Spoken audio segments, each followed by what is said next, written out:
नमस्कार, स्वागत है आप सभी का एवं उत्तराखंड में। मैं हूं आपके साथ हर्षदा जोशी। आइए नजर डाल लेते हैं इस वक्त की हेडलाइंस पर। केदारनाथ में दूसरे चरण का निर्माण कार्य जारी। पीएम नरेंद्र मोदी वीसी के जरिए किया निरीक्षण। सीएम पुष्कर सिंह धामी भी वर्चुअल इस बैठक में हुए शामिल। 2023 तक कार्य पूरा करने का रखा लक्ष्य।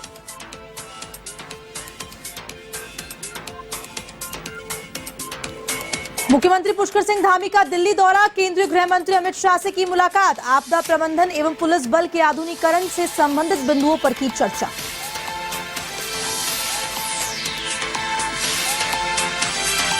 बाजपुर में पुलिस और एसओजी टीम की बड़ी कार्रवाई। नकली सीमेंट की फैक्ट्री का किया भांडाफोड़। 500 कट्टे और 900 कट्टे खाली बरामद। 5 लोगों को भी किया गिरफ्तार।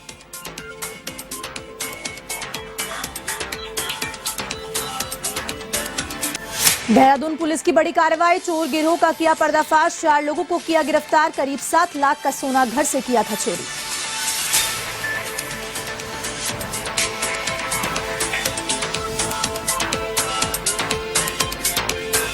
उत्तराखंड में मौसम विभाग की चेतावनी जारी। पहाड़ी और मैदानी क्षेत्रों में अगले 5 दिनों तक हल्की से मध्यम बारिश की संभावना। तो 25 से 30 सितंबर के बीच हो सकती है मानसून की वापसी।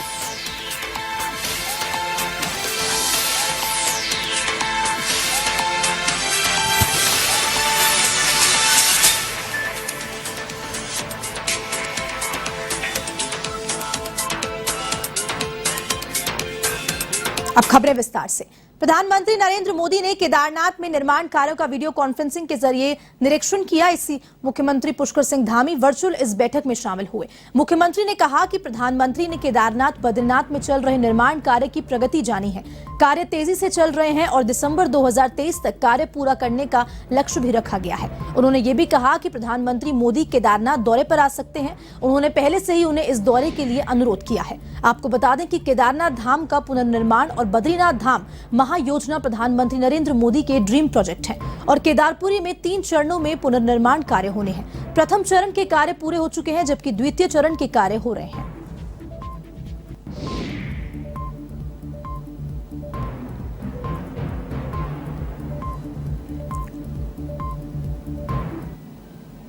मुख्यमंत्री पुष्कर सिंह धामी दिल्ली दौरे पर हैं। इस दौरान पुष्कर सिंह धामी ने केंद्रीय गृह मंत्री अमित शाह से भेंट की और इस अवसर पर उन्होंने उनसे राज्य में आपदा प्रबंधन और पुलिस बल के आधुनिकीकरण से संबंधित विभिन्न बिंदुओं पर विचार विमर्श किया और इस दौरान उनका बहुमूल्य मार्गदर्शन प्राप्त किया।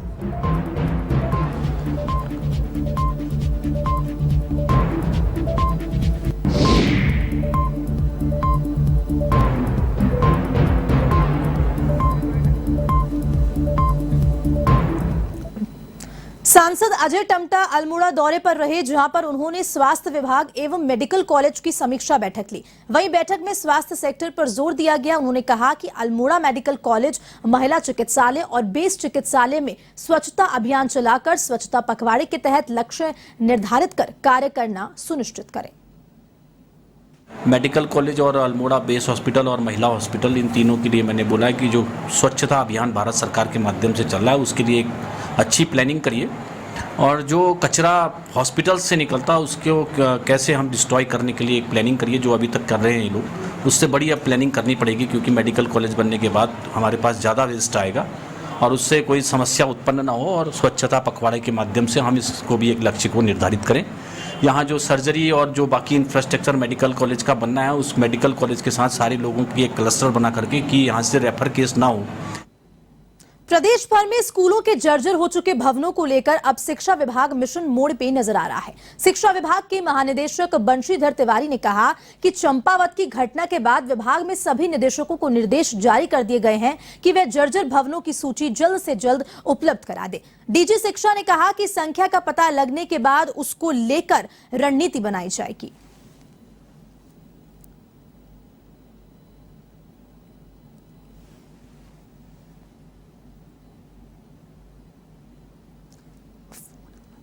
सुबह इसमें बैठक ली गई थी और जैसा कि आप सबको पता है पूर्व में इस तरह की दुखद घटना हमारे यहाँ हुई जहाँ निष्प्रयोज्य शौचालय गिरने से एक बच्ची की मृत्यु हो गई थी। तो आगे से इस तरह की भविष्य में पुनरावृत्ति न हो उसको लेकर के उन्होंने काफ़ी गहन मंथन किया था। सचिव साहब भी उसमें उपस्थित थे, सारे निदेशक थे।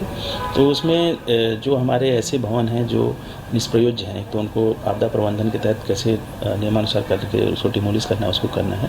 प्लस जो हमारे ऐसे स्कूल्स हैं जिनकी रिपेयरिंग करने की ज़रूरत है, उसके लिए भी पूरा एक हम लोगों ने बनाया है कि हम सारे स्कूल चिन्हित कर लेंगे जहाँ जहाँ रिपेयरिंग की ज़रूरत है और जहाँ कुछ नया बनाने की ज़रूरत है, तो एक मिशन मोड में अभियान चला करके हम लोग इसको ठीक करेंगे। ऋषिकेश में जीएसटी के रजिस्ट्रेशन और रिटर्न फाइल को लेकर आ रही दिक्कतों के संबंध में अधिकारियों ने जागरूकता शिविर का आयोजन किया, जिसमें जीएसटी के अधिकारियों ने व्यापारियों से उनकी समस्याओं को सुना और ज्यादातर समस्याओं का समाधान मौके पर ही किया। वहीं जो समस्याएं उच्च स्तर की थी, उन्हें आला अधिकारियों को फॉरवर्ड कर समस्या का समाधान कराने का भरोसा अधिकारियों को दिया। उसमें हमें जो थोड़ा एक्सपीरियंस जो हमें मिला है, जो ग्राउंड लेवल पे आपका प्लॉट नंबर 2 में था, तो वह जानकारी कृपया अगर वो सॉफ्टवेयर तक हट जाए वो जीएसटी। ऋषिकेश में जीएसटी के लिए जागरूकता अभियान किया, तो इसमें हम व्यापारियों से मिलकर के ये जानना चाह रहे थे कि व्यापारियों को क्या समस्याएं आ रही हैं, जीएसटी रजिस्ट्रेशन में उनको क्या समस्या आ रही हैं, इसके अलावा रिटर्न फाइलिंग में उनको किसी तरह की समस्या आ रही है। तो हमने ज़्यादातर उनसे लिखित में भी लिया, मौखिक भी उनके प्रश्नों का समाधान किया जो हमारे स्तर पे था। इसके अलावा कुछ अगर उनको और भी समस्याएं हैं तो उसके लिए वो 10 से 5 तक हमारे ऋषिकेश कार्यालय में कभी भी आ सकते हैं, इस बारे में भी उनको अवेयर किया। और इसके अलावा समाधान के संबंध में कई व्यापारियों के अंदर जिज्ञासा थी कि समाधान के डीलर किस तरह से उनको क्या सुविधाएं मिलती हैं, उसको हमने उनका निस्तारण किया। कुछ कंपोजिशन के संबंध में डीलर थे, उनको ये जानना था कि उनके रिटर्न फाइलिंग का क्या स्टेटस होता है, क्या पोजीशन होती है, किस अगर वो रिटर्न फाइल नहीं कर पाते तो उसका क्या है। तो उसको भी हमने उन्हें बताया कि आप अगर एसएमएस के माध्यम से भी चाहें तो रिटर्न फाइल कर सकते हैं। तो इस तरह से कई हम लोगों ने यहाँ पर इश्यूज डिस्कस किए।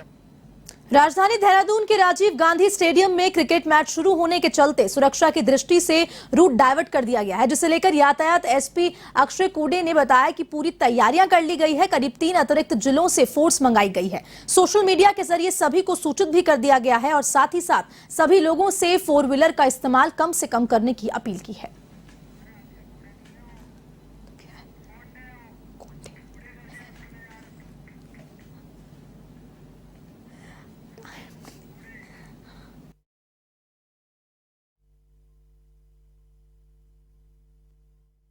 लेके दून पुलिस द्वारा पूरी तैयारी हो चुकी है। हमें लगभग 3 अतिरिक्त जिलों से भी फोर्स मिल चुका हुआ है। इसमें आउटर कार्डन, इनर कार्डन की और यातायात की ड्यूटियां लग गई है। पुलिस द्वारा इसको सोशल मीडिया के जरिए, प्रिंट मीडिया के जरिए और आपके जरिए भी सबको सूचित कर दिया जा रहा है। यहाँ लगभग 7:30 बजे से रात को 12-1 बजे तक हर रोज़ संडे तक मैचेस रहेंगे। संडे का मैच दोपहर से शुरू होगा और अधिक संख्या में भीड़ भी वहाँ होगी, वीआईपी भी रहेंगे। तो आप सबसे अनुरोध है, जो भी रूल्स बनाए, इसमें कुछ पार्किंग व्यवस्थाएं बनाई गई है स्टेडियम के आसपास में, दोपहिया के लिए किया है और जो 4 व्हीलर्स के लिए पार्किंग है वो स्टेडियम से थोड़ी दूरी पे है। तो आप सबसे निवेदन है कि आप शेयरिंग कैब से आए और ज़्यादा से ज़्यादा लोग दोपहिए पे आए ताकि आप नज़दीक जा सके। उत्तराखंड में ओबीसी आरक्षण 14% से बढ़ाकर अब 27% करने का दबाव बढ़ता जा रहा है। राज्य में ओबीसी का आरक्षण बढ़ाने और क्रीमिलेयर का दायरा संशोधित करने की मांग जोर पकड़ने लगी है, जिसके चलते हल्द्वानी के नगर निगम सभागार में ओबीसी सर्वेक्षण के लिए कार्यक्रम आयोजित किया गया। कार्यक्रम का आयोजन एकल सदस्यीय समर्पित आयोग के अध्यक्ष सेवानिवृत्त न्यायाधीश बीएस वर्मा के नेतृत्व में किया गया, जहां उन्होंने कहा कि ओबीसी आयोग को सही आरक्षण देने के लिए जो सर्वेक्षण कर रहा है उसमें कमियां हैं। ये सर्वेक्षण 2011 की जनगणना के आधार पर हो रहा है।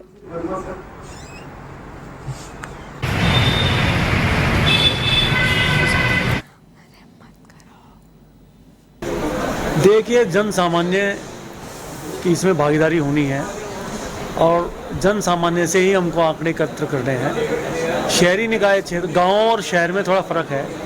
गांव में ग्राम प्रधान या कोई भी प्रतिनिधि किसी को बता देगा, वहाँ जानते हैं, सब जाति के आधार पर सबको जानते हैं। शहर में बराबर वाले को भी नहीं जानता, इसलिए शहरी निकाय वालों को कहा गया है कि वो गहन अध्ययन करें और जो आंकड़े जो हम देंगे प्रपत्र उसमें सही तरीके से भरें।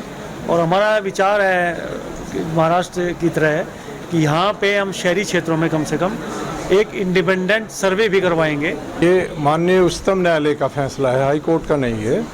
माननीय उच्चतम न्यायालय ने मध्य प्रदेश और महाराष्ट्र के मामलों में एक सुनवाई की गई, जिसमें जो पंचायतों का आरक्षण था ओबीसी का, उसको चैलेंज किया गया था।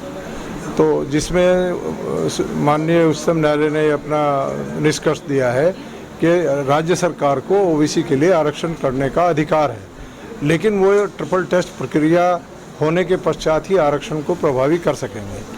ट्रिपल टेस्ट प्रक्रिया के अंतर्गत उनको डेडिकेटेड कमीशन बना के एम्पिरिकल डाटा, अनुभवजन्य डाटा प्राप्त करके उसके आयोग के माध्यम से तब। देहरादून के विकास नगर में बहुजन परिवार की ओर से की जा रही महापंचायत को लेकर पत्रकार वार्ता का आयोजन हुआ, जिसका आयोजन भारतीय संवैधानिक अधिकार संरक्षण मंच के संयोजक दौलत कुंवर की अगुवाई में हुआ। इस दौरान पत्रकारों को संबोधित करते हुए दौलत कुंवर ने कहा कि देश में पिछले लंबे समय से पिछड़े और कमजोर तबके का शोषण किया जा रहा है, जिसके खिलाफ दिल्ली में आगामी 23 सितंबर को एक महापंचायत का आयोजन किया जाएगा, जिसमें उत्तराखंड सहित देश के तमाम राज्यों से 500 से अधिक संगठन के लोग शिरकत करेंगे, जहाँ इन मुद्दों को लेकर चर्चा करने के बाद संसद घेराव की रणनीति भी तैयार की जाएगी। ये बहुत ही महत्वपूर्ण आयोजन है प्रेस वार्ता का, और इसके पीछे सबसे पहले मैं आप लोग और ईसाई पारसी समाज के लोग लगभग 500। ये बहुत ही महत्वपूर्ण आयोजन है प्रेस वार्ता का, और इसके पीछे क्या है, ये बहुत ही महत्वपूर्ण आयोजन है प्रेस वार्ता का। और उत्तराखंड के शक्ति फार्म स्थित देवनगर तालाब में मगरमच्छों का निकलने का सिलसिला जारी है, जिससे स्थानीय लोगों में दहशत व्याप्त है। क्षेत्रवासियों का कहना है कि आए दिन तालाब में मगरमच्छ निकल रहे हैं, जिससे अनहोनी की आशंका बनी रहती है। इसी बीच ग्रामीणों ने मगरमच्छ को पकड़कर वन विभाग की टीम के हवाले किया।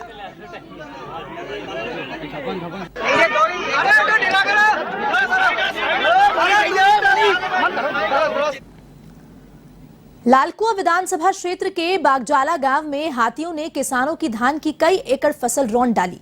किसानों ने वन विभाग से हाथियों पर रोक लगाने और फसल का मुआवजा दिलाने की मांग की है। इधर नुकसान का नैनीताल कांग्रेस एससी विभाग के जिलाध्यक्ष इंद्रपाल आर्य ने क्षेत्र के पीड़ित किसानों के साथ खेतों का मौका मुआयना किया, और इस दौरान उन्होंने सरकार से किसानों के हुए नुकसान पर तुरंत मुआवजा देने की मांग की।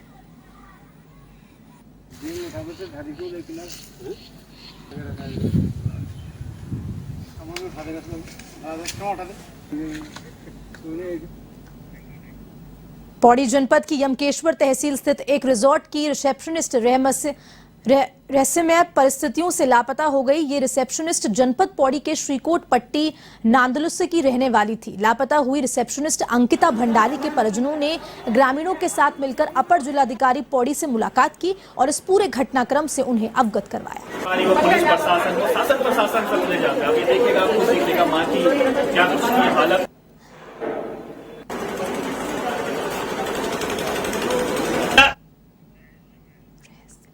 हमारी लड़की अंकिता ऋषिकेश से गायब, होटल से गायब हो रखी है, तो इसीलिए हम यहाँ डीएम सर से मिलने आए थे, पर हमें डीएम सर नहीं मिले, तो एडीएम सर को हमने विज्ञापन, उन्होंने एफआईआर लिखवा दी है, कल लिखवा दी थी पटवारी को, तो पटवारी उसमें जो भी है, चूँकि ये महिला से संबंधित अपराध थे इसलिए वो रिपोर्ट दी है, तो जैसे रिपोर्ट आती है तब। देखो, इनके अंकिता भंडारी है जो वंत्रा रिसोर्ट जो हमारा यमकेश्वर में है, उसमें ये कार्य करती लड़की, और इनके पिताजी का कल रात टेलीफोन आया मुझे 8:30 बजे। सुबह से आया था, पहले मैं यहाँ पे कार्यक्रम में व्यस्त था, नहीं उठा पाया। शाम को उन्होंने बताया कि ऐसे हो गया, मेरी बेटी जो होटल से परसों 18 तारीख से गायब हो रखी है, और वो पता होटल वाले मुझे बेवकूफ़ बना रहे हैं, और लगातार वो पुलिस डिपार्टमेंट के पास, लगातार वो राजस्व विभाग के पटवारी क्षेत्र निरीक्षक के पास जाते रहे, इधर उधर उसे घुमाते रहे। बेचारे को, बहुत गरीब आदमी है, मुझे पता है। मेरी बेटी लापता हो रही है, इसलिए मैं बहुत परेशान हूँ। इसलिए आ रहा है कि आप लोगों से मेरी यही प्रार्थना है कि मेरी बेटी जल्दी से जल्दी मिल जाए। मेरी बेटी 18 तारीख से हमसे लापता है, और अभी तक उसका कुछ पता नहीं चला, किसी ने कुछ कार्रवाई नहीं की है, किस हाल में है, क्या है, हमें कुछ पता नहीं है। मैं प्रशासन से यही मांग करती हूँ कि मेरी बेटी जल्द से जल्द मिले, और वहाँ के जो पटवारी है ना, उन पे भी हमें बहुत शक है, क्योंकि वहाँ वो कुछ नहीं कर रहे हैं। 4 दिन हो गए, अभी तक उन्होंने कुछ वो नहीं किया, एक्शन नहीं लिया, मेरी बेटी के प्रति कुछ नहीं किया है। जसपुर क्षेत्र में पुलिस काफी एक्टिव मोड पे दिखाई दे रही है। पुलिस ने चेकिंग के दौरान तमंचे के साथ 2 अपराधियों को गिरफ्तार किया है। वहीं पुलिस ने दोनों आरोपियों को जेल भी भेज दिया। वहीं लगातार पुलिस अपराध और अपराधियों पर अंकुश लगा रही है।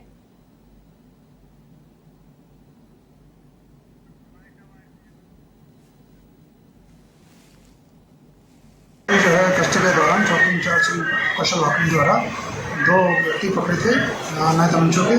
इसमें एक निज़ामगढ़ जसपुर का है, एक पतरामपुर जसपुर का है और इनके पास से दोनों के पास से असला पकड़ा गया। जी हाँ, कंटिन्यू लगातार हमारे टीम के द्वारा लगातार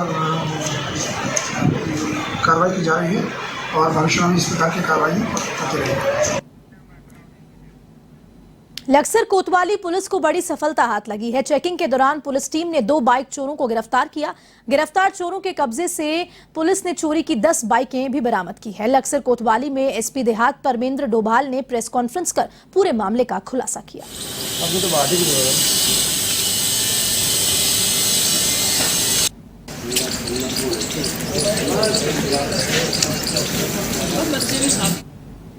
अब खबर उधम सिंह नगर के बाजपुर से है, जहां पर सुल्तानपुर पट्टी चौकी पुलिस और एसओजी टीम ने बड़ी कार्रवाई को अंजाम दिया। पुलिस ने छापामारी कर नकली सीमेंट की फैक्ट्री का भंडाफोड़ किया है। पुलिस ने 500 कट्टे भरे और 900 कट्टे खाली बरामद किए और मौके पर 5 लोगों को भी गिरफ्तार कर लिया। बता दें कि मुखबिर की सूचना पर एसओजी टीम और पुलिस ने संयुक्त रूप से गोदाम में छापेमारी की। इस दौरान खराब सीमेंट को बारीक कर दोबारा नए कट्टों में भरा जा रहा है। फिलहाल पुलिस पकड़े गए आरोपियों से पूछताछ में जुटी हुई है।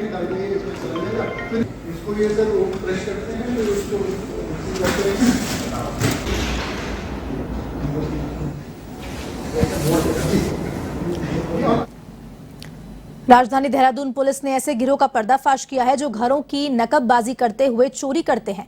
आईटीबीपी चौकी से तहत एक घर में चोरी की गई थी, जिसमें करीब 7 लाख का सोना चोरी कर लिया गया था, जिसका खुलासा करते हुए एसएसपी दलीप सिंह कुमार ने बताया कि रिपोर्ट के बाद एक टीम गठित की गई और 4 लोगों को गिरफ्तार किया।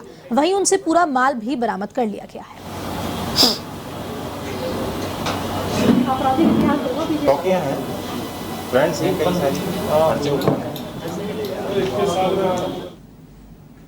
उत्तराखंड में एक बार फिर से मौसम विभाग ने चेतावनी जारी कर दी है। मौसम विज्ञान केंद्र के डायरेक्टर विक्रम सिंह ने कहा कि पहाड़ी और मैदानी क्षेत्रों में अगले 5 दिनों तक हल्की से मध्यम बारिश रहेगी और साथ ही साथ कुमाऊं मंडल की पहाड़ी जनपदों में भी भारी बारिश की संभावना जताई गई है। वहीं पिथौरागढ़, नैनीताल, बागेश्वर, चंपावत में भारी बारिश होने की संभावना है। उन्होंने ये भी कहा कि मानसून की वापसी 25 सितंबर से 30 सितंबर के बीच हो सकती है।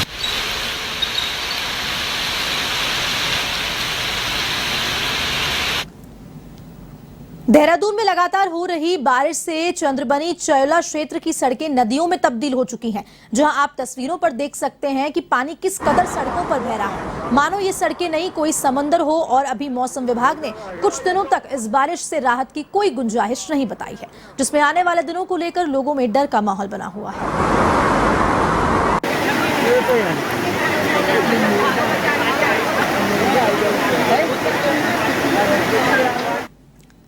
फिलहाल के लिए उत्तराखंड में इतना ही। आप देश दुनिया की तमाम खबरों के लिए देखते रहिए वन टीवी। नमस्कार।